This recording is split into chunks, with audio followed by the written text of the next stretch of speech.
Hello दोस्तों, आज मैं रिव्यू करने वाला हूँ 12th एडिशन कॉन्सेप्चुअल फिज़िक्स को बाय पॉल जी हट।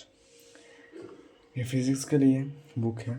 इसमें मैथ ज़्यादा नहीं यूज़ होता, बराबर ना के बराबर है। एंड इसमें कॉन्सेप्ट जो है बहुत डीपली समझाया जाता है। ये पियर्सन पब्लिकेशन से पब्लिश हुआ एक बुक है। इसका न्यूली वर्जन अभी लॉन्च हुआ है इन अमेज़न। इसका इसका मुझे प्राइस पड़ा था 750 रुपया। एंड जो न्यू वर्जन आता है वो है 950 रुपया। तो इसको हम रिव्यू करते हैं। तो पहले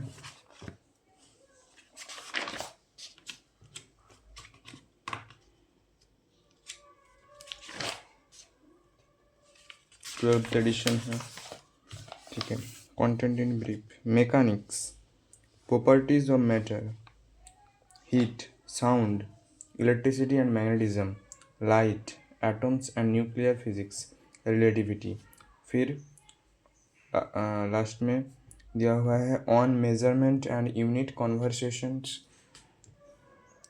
मोर about motion, graphing, vector application, exponential growth and doubling time. Then answer दिया हुआ है यहाँ पर। Then credits index. तो देख सकते हो आप पर और भी चैप्टर है। नो, यहाँ पर और चैप्टर नहीं है, सिर्फ यही चैप्टर था। ये बहुत चैप्टर हुआ यहाँ पर। रिलेटिविटी हो गया, जो अपना रिलेटिविटी हो गया, एटॉमिक न्यूक्लियर फिजिक्स हो गया, ये सब चैप्टर बहुत ही एडवांस फिजिक्स, एडवांस मैथ के साथ पढ़ते हैं। बट यहाँ पर मैथ नहीं इंट्रोड्यूस करते हैं, बट अच्छे से सब कुछ समझाया जाता है। तो इस बुक को अगर आप खरीदें, आप फिज़िक्स के लिए अच्छा इंट्रोड्यूशन बिल्ड करोगे। तो इस बुक के लिए, इस बुक जेई के लिए तो नहीं बोलूँगा, बट जो फिज़िक्स को बहुत डीपली समझना चाहते हैं एंड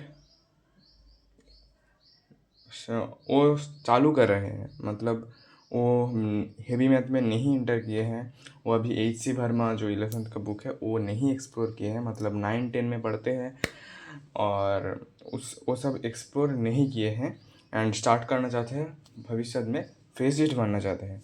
तो तभी इस बुक को लेना। एंड इस बुक में आपका सब कॉन्सेप्ट पूरा क्रिस्टल क्लियर हो जाएगा। तो यहाँ पर अबाउट साइंस में scientific measurements, scientific methods, pseudo science, physics, the basic science in perspectives. Then Newton first law of motion, inertia, Aristotle on motion, Galileo's experiment, Galileo Galilei, Newton's first law of motion, net force and vectors, the equilibrium rule, support force, equilibrium of moving thing, the moving earth. Then linear motion है, motion in is relative, speed, velocity, acceleration, free fall, hang time, etc. And velocity vectors. Force, then Newton's second law of motion, ऐसे ही force causes acceleration, friction, mass and weight. Newton's second law of motion, when acceleration is g, free fall; when acceleration is less than g, non free fall. Like these topics. And Newton third law of motion, forces and interactions. Newton third law of motion, action and reaction.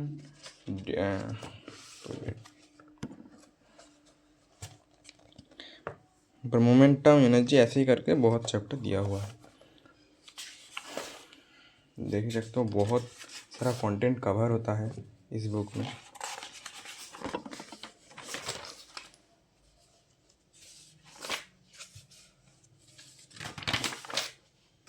देखो, ये है scientific measurement का, जो about science का chapter. तो चालू होता है यहाँ पर। पहले देखो, यहाँ पर थोड़ा सा हिस्टोरी को डिस्कस किया गया है। फिर यहाँ पर साइंटिफिक मेजरमेंट्स, ऐसे ही करके full content, like earth, solar eclipse, moon eclipse, etcetera. यहाँ पर size of moon, distance to the moon, how ancient physicists calculate this, like many things in a historical way here discussed। तो बहुत ही अच्छा सा illustration दिया हुआ है, but colour page नहीं है तो आप नहीं उतना अच्छा फील नहीं कर पाओगे। अगर आप कलर पेज चाहते हो तो आपको आई थिंक 5,000 रुपया देना पड़ेगा, तभी जाकर इसका हार्ड कवर आता है। उससे आप कलर थिंग को एंजॉय कर सकते हो, नहीं तो इस बुक को पढ़ सकते हो अगर पढ़ना आपका मुख्य कारण है। तो देखो यहाँ पर ऐसे ही करते करते इलस्ट्रेशन के साथ साथ यहाँ पर छोटे छोटे पिन पॉइंट्स भी दिए हुए हैं, जैसे कि the sun is directly over it, ऐसे ही करके पिन पॉइंट्स कुछ दिया हुआ है। ये पिन पॉइंट्स बहुत ही इंपॉर्टेंट होता है अगर फैक्ट जानने के लिए। यहाँ पर चेक पॉइंट्स दिया है, मतलब यहाँ पर आपको आंसर पूछेगा, आपको आंसर देना है। यहाँ पर check your answer, pseudo science, historical wise, रिक्स असाइनमेंट। फिर यहाँ पर क्वेश्चन है। क्वेश्चन यहाँ पर जो है वो मैथमेटिकल और न्यूमेरिकल बेस्ड नहीं है, यहाँ पर लॉजिक बेस्ड, यहाँ पर थिंकिंग बेस्ड होता है। जब आप इसके अंदर ढुक जाते हो तो जितना क्वेश्चन आपके अंदर आता है वही क्वेश्चन यहाँ पर आस्क किया गया है। अगर इसको आप अच्छे से करो, I definitely say that you are good in physics. If you can do this, you are better in this chapter of in conceptual level. I not say about numerical level.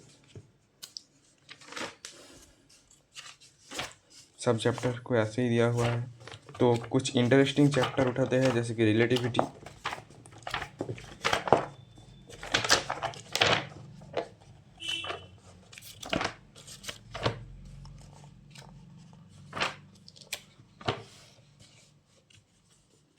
General theory of relativity, देखो Einstein को ऐसे rocket में बैठा के कर रहा है।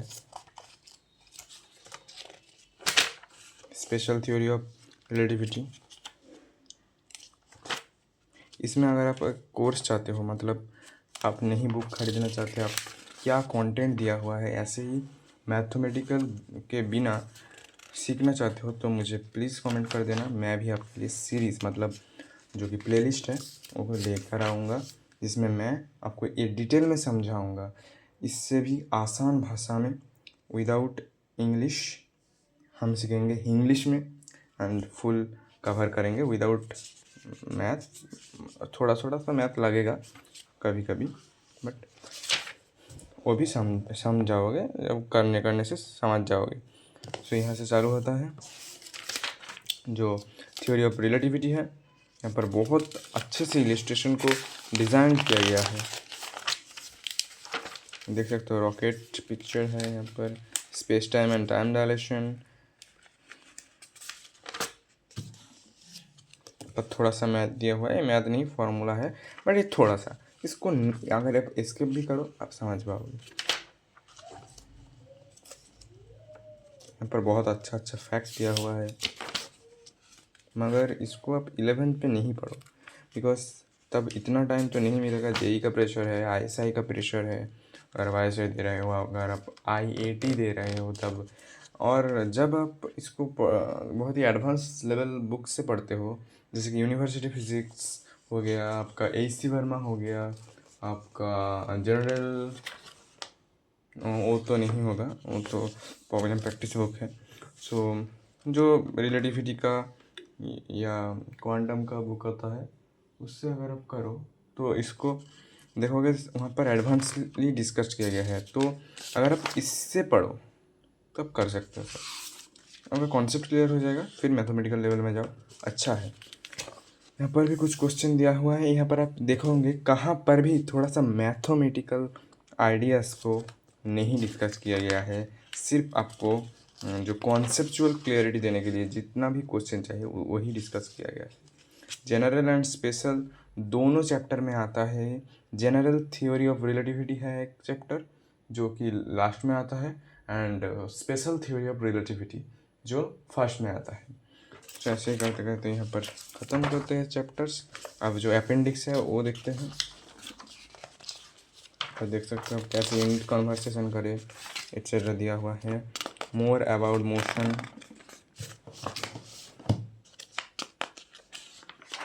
Graphic, कैसे इसमें सिर्फ कॉन्सेप्चुअल क्लैरिटी होगा, ठीक है। यहाँ पर मैथमेटिकल ग्राफिंग आप ज़्यादा नहीं सीखोगे। मतलब इस बुक को पढ़ना चाहिए, एक 9-10 का बच्चा अगर है तो उसको तो डेफिनेटली पढ़ना चाहिए, अगर वो फिजिक्स में कुछ करना चाहता है। और नहीं करना चाहता, फ्री टाइम है तब भी ये पढ़ो। जो आप JEE दोगे ना, उसमें आपका बहुत हेल्प होगा। इसमें ये तो हो गया इस बुक का कंटेंट। तो हम डिस्कस करेंगे इस बुक का, अगर प्लेलिस्ट करना हो तो वो भी हम डिस्कस कर देंगे। अगर आप कमेंट करो, अगर 3 कमेंट पढ़े कि कर दो तो मैं कर दूंगा। तो प्लेलिस्ट अगर चाहते हो तो बोल देना, मैं हर चैप्टर को समझा दूंगा। अगर आप बोलते हो कि कुछ ही चैप्टर चाहिए तो कुछ चैप्टर भी कर देंगे। तो यहीं पर एंड करते हैं।